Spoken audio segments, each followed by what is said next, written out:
Hello and welcome back to another video, and today we are doing something a little bit different. We are checking out RIMS Racing today, since the demo launched on Steam. I think it was yesterday that it went live. I thought I'd give it a go and just sort of tell you guys what I think of the game, my first sort of impressions.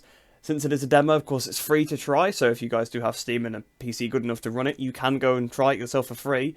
But we'll get straight into this then. There is an autosave feature, as you'd expect with most games. So I'm not going to bore you going through all the setup, like setting up my gamma and stuff, so I'll join you once all of the setup is done. So I've just quickly done the tutorial. I was actually planning on putting that in the video, but the controls were really messed up, and I couldn't change them until now, so it wasn't really worth showing you completely.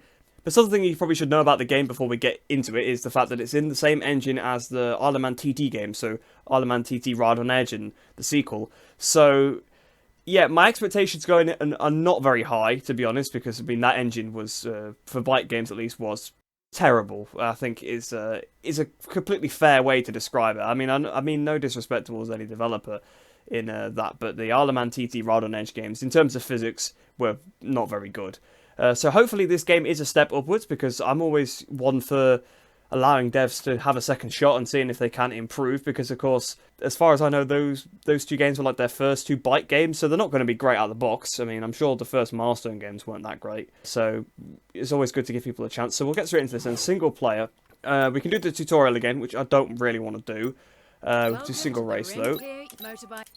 I have just obviously fast forwarded through that because, I mean, I'm not really bothered. It's just telling me I can change my bike and change my track. So let's see what bike's actually in this game then. So there's the Aprilia. There's a BMW as well, but we'll skip straight past that. There's the V4R Panigale. There's the Kawasaki Ninja as well, the Honda CBR Fireblade. So it's got basically all the super bikes here. You can see it's got a GX 1000, it's got an R1, obviously it's got the MV Agusta as well. And obviously the BMW RR, I don't know if I already said that, but some of them are unlocked, some of them are locked. I'm guessing that in the tutorial we can, not the tutorial, sorry, in the demo we can only play some of them. Apparently the Aprilia is locked, although it was already selected, so that's a little odd. So I'm going to see if I can get away with actually playing on this bike, because it doesn't seem to actually, it doesn't let you select it, but it's already got it selected, so it's a little strange. So if we look at the tracks then, tracks in this game, we've got Zolder, we've got Great Victoria. Those are the only two tracks we can play, which fair enough. This is a demo, of course, so you've got to remember that, guys, so there's not going to be that many things that we can pick, but you can see there are a lot of tracks that are going to be in this game. So Canadian Tire, which is in it's in Ride 4, that game. We've got Paul Ricard, obviously Zolder, like we said, Fuji, Monsanto. I've never actually heard of that. We've got Nürburgring GP, Silverstone, Suzuka, Laguna Seca. So a lot of classic tracks here. The Atlantic Road, I've never heard of that. I guess these are sort of road races. So if you're into your road racing, you might know these as we go further down. They also could be fake, I'm not really sure. Sometimes with road races they are made up for these games. I know in the ride games that's definitely the case for some of them. We've got the Atlantic Road, the reverse version. It seems like there's reverse versions of each one. So we got the Carretera de Sol Colubra. I mean, we know I'm not very good with pronunciations, so apologies for that. We've got the Great Victoria Desert Road. We've got $1 Million Highway and Paso San Marco. So quite a few different tracks there in the game. But of course we can only play Zolder and obviously the Australian one.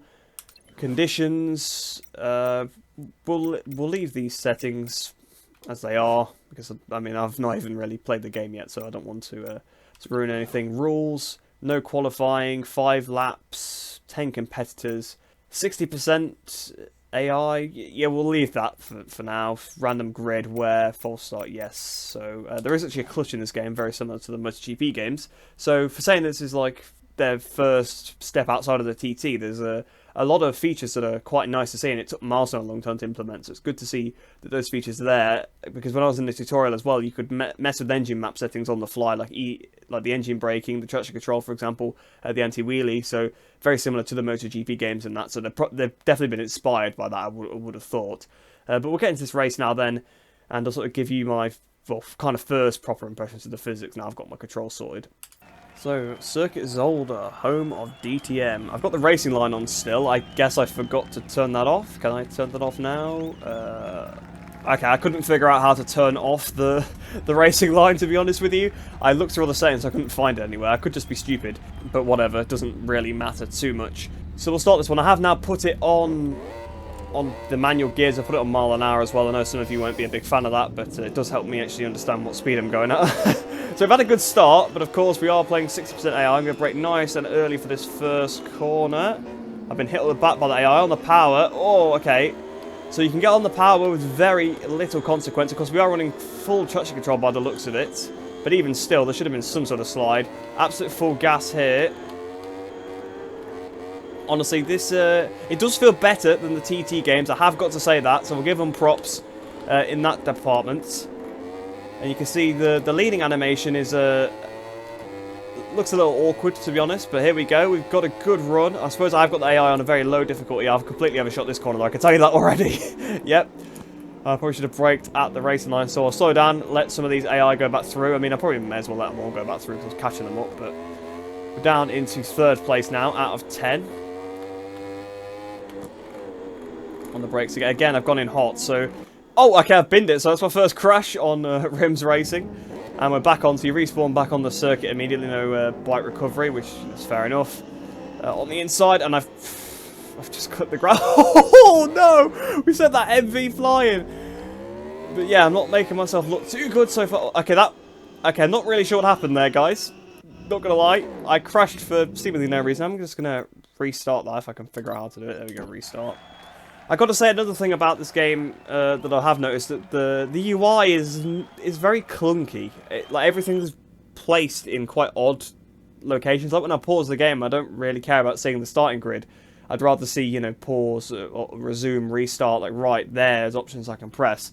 I don't know, that's just me. Potentially that could just be a personal preference of mine, but I feel it's like a little weird to go away from the norm there. But I mean, there's nothing particularly wrong with it, just strikes me as a little odd immediately.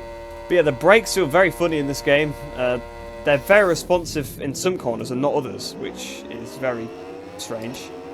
The speedometer seems to take a little while to update off the start there. I don't know if you noticed that, but I was like 34 miles an hour for a few seconds. There we go. I'm going to try and brake nice and early for all these corners. We're up to 2nd place. But like I was saying in the previous race, okay, I just fell off there. I'm not really sure why I just fell off there. The front seemed to tuck for like no reason, so I don't know whether I made a mistake particularly, but it seems like you'll randomly just lose the front on the power, which does happen in real life, I suppose, when there's the inertia, the weight transfer. But I mean, when I've already fully picked the bike up, really, the bike shouldn't really tuck like that. Oh, I've just been took out by the AI. So nice. When I tried to brake early for the corner and not get taken out this time, investigating no penalty. So the game actually tried to give me a penalty for that, I think. Which is not ideal. And, oh, that curb, that was... Oh, that was not good. That was not good whatsoever. It's taking a little while to adjust these physics, but they are really, really strange. I mean, like I said at the start, it's a demo on Steam. You can give it a go yourselves. Let me know what you think of the physics, but they just seem very, very odd. So I've got a 1 second time penalty for that, for going off the circuit. I guess, yeah, that's fair. I did cut a corner. I mean, the track limits seem pretty harsh, which is good, because I just track extended a little bit on the exit there, and you saw I got investigated. I didn't get a penalty for it, but it's good that it recognises you've gone off the circuit. I've crashed into the gravel again. I think I'm going to need like a few laps to get used to the braking, so I'll probably just cut away for a few laps and then sort of give you a bit of an opinion on what I've noticed throughout this race. So I was just riding around the circuit. I pressed the button to change my camera angle, and it's just telling me to report a bug. I'm not exactly sure why that's happened. I'm guessing that's just some sort of weird quirk. I don't know how to get out of this. Okay, there we go. I had to press escape on the keyboard to get away from that. So I did actually restart the race, you can see here, because I'm back in the pack with that AI after that weird issue with the bugs. And you can see there's lots of black lines going through that corner. I think they might be from my previous attempts, but I've had that issue with the front end just tucking out of corners like a couple of times through that one corner. I'm not sure whether it's because I'm leant too far over or whatever, but the physics in this game just feel very, very unpredictable, very strange. I mean, I am obviously playing for the first time. I've been playing for about 5 minutes, so it's a little early to make a conclusion. I mean, the AI, I know they like to punt you off into the chicane because, well, that's happened to me twice now. The first time, admittedly, I broke a bit too early, but the second time, that was perfectly fine, because I've been braking later than that and just going in too hot previously, so I thought it would be better to brake a little bit earlier. And potentially keep up with the AI a little bit. I know they're only on 60%. Oh, that guy had a bit of a moment. So I'm now up into second once again. So actually I'm having a little bit of a better race now. I am sort of getting the feel of these brakes. So they're not super powerful, but I mean we are of course on production machinery. I've got to remember that. The brakes are not going to be quite as powerful as we are used to on the MotoGP games. And yeah, I fell off there again. And there's a lot of AI down actually as well out of that corner. But yeah, the front just seems to tuck a lot for almost no reason a lot of the time. And, well, we've just been dive bombed by that. That was a good move by whoever that was. We've got straight back past him, though, around the outside. So we've actually completed a lap. So, 1 lap of 5 down, and we're not in last place this time either. We actually are in the top 5, although I've gone a bit too wide. I'm going to have to pick up the bike to not crash. And, well, I didn't pick that up quick enough, did I? So I probably should have a look at the different camera angles. So there's one that's a little bit closer to the bike. Which is it's a bit closer, I guess, to what I'd use in MotoGP, but it's a little too close. Oh, okay, well I've just been the front there again. So it's another example of the front just tucks coming out of corners a lot. It's really, really weird. I've just got a plus 7-second penalty for that though, apparently. For crashing. Apparently I've been penalised for doing so. Not really quite sure why. Oh, I've crashed on that curb as well. So the curbs are definitely deadly, although that could just be those ones because they're so raised. We'll look at the rest of the camera angles, and we've got this first person. I've got to say the gauge looks quite nice. I'm never going to be able to ride in first person, so I mean if you thought my riding was bad before, it's going to be even worse in first person. So we'll just probably stop to have a look at the first person camera. So you can see the gauge looks quite nice. Obviously I've got auto tuck in on, so the rider will tuck in. We've got the other first-person camera, so you haven't got the helmet overlay. So for any of you riders that like to play in first person, I know there are some of you out there. I've got massive respect for you being able to play these games in first person, by the way, because I find it almost impossible. Well, pretty much impossible for me to play in first person. But if you can play consistently and be competitive, I've got a lot of respect for you. But that's your other first-person camera. There's a third one, which is a little bit further back, so it seems like the developers of this game are definitely trying to make sure you guys feel included, you first-person users, which is always nice to see. Want everybody to have a nice camera angle that they can pick. We've got a front-facing camera here, so obviously the front of the bike. And then we're back to the original camera. And obviously, graphically, the game looks quite good. I've got to say that. It is in the Isle of Man TT engine, which, as much as I have bashed on those games in the past and in this video, those games looked fantastic. Graphically, they were very, very good. And I don't think you can say anything really too bad graphically about them. They're always top-notch. Just the physics were very poor. Now, I've got to say with this game, at least I know this is only a demo, so don't read too much into it, I suppose, but I can't see it being changed a massive amount, you know, when it's already being publicly shown off here in a demo. It does feel like a big step up from those games. You can actually turn in, you can flip the bike over, but there's weird quirks, sort of losing the front for seemingly no reason. The brakes are very, very weak, which was also a thing in the Isle of Man games as well, although at least you don't seem to step out of line for no reason on the brakes, which was obviously an issue with those games. But overall, it's not too bad. It's better than I was expecting. That's definitely the way to go about it. So I am happy with that. I've gone into neutral. But I seem to be getting around the track a little bit better now, but I kind of have to crawl around. I can't go around at a decent pace. So there's some sparks there. There we go then, towards the end of this lap. Braking for the chicane once again. Through the chicane. Oh, don't crash. Oh, we've managed to keep it upright. No penalty as well as we come up towards the line. This should be my new fastest lap, I would have thought. Yep, 7 seconds quicker. So we're 25 seconds down on the rider in front, which is not ideal, of course. But we have crashed many times.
Right, so I'm glad I actually got a proper lap in there without crashing, so I can show you just sort of a full lap of gameplay. I don't think I spoke of that lap at all, or even if I did, I would have probably muted it in the audio. So that's what the game sounds like. I've got to say the sound is actually quite pleasant. That is something where a lot of games do fall short, and again, I think similarly to the graphics, the TT game's sound was always very good. It was only the physics really that were letting them down, so I think if they can improve the physics, which I can say from this impression here, definitely it has improved. There's still a way to go, of course, especially in terms of user feedback. There's very little feedback. Obviously, you can't see that on the video, but that's why I have been crashing a lot as well, is because, I mean, I don't know when the front is going to go. It just kind of goes. But this is on the hardest physics setting, by the way, as well. So someone's already won the race. That's how far behind I was. But to be fair, I didn't know Zolder. It's my first time playing the game as well, so the odds were stacked against me, really. But I feel like these last few laps I've definitely made less of a fool of myself, to be honest. I feel a bit more comfortable. And yeah, I mean, the physics aren't terrible. They're okay. I mean, I'm not really going to go above that and say anything, you know, more. They're passable. They're perfectly, especially if you were a casual coming into the game, I wouldn't say this is unplayable at all. But it doesn't stick out to me as particularly anything great. But I'd love to kind of have a bit more of a play on this game, so I probably will do maybe another video on the road course potentially, or something like that, or maybe when the game actually does come out, I might actually pick it up and give it a go, because it's definitely much more playable than the Isle of Man TT games, which is nice, because when I came into this, I was really expecting it to be like those games and thinking that I wasn't able to play it, but yeah, it's definitely playable. I can actually get round a lap without just understeering wide or having some weird, ridiculous crash, because once I got used to it, it wasn't too bad. So yeah, I got to say, RIMS Racing seems like a nice game, to play. And again, like I said, I mean, I'm not going to say the physics are great. They're okay, they're passable, but I wouldn't say like they're really that, you know, they're nothing groundbreaking. There's not much feeling, and the crashes are a little bit weird sometimes, a little bit clunky, but hopefully that can be fixed by the time the game comes out. It's not too bad. But like I did say a couple of times in the video, it is a demo, so feel free to go and give it a go on Steam and let me know what you guys think of the game in the comments below. But I think that's where I'm going to end this one off, so I hope you guys have enjoyed that one. Hope you enjoy the rest of your day. Hope you're all staying safe, and nice to see you in the next one.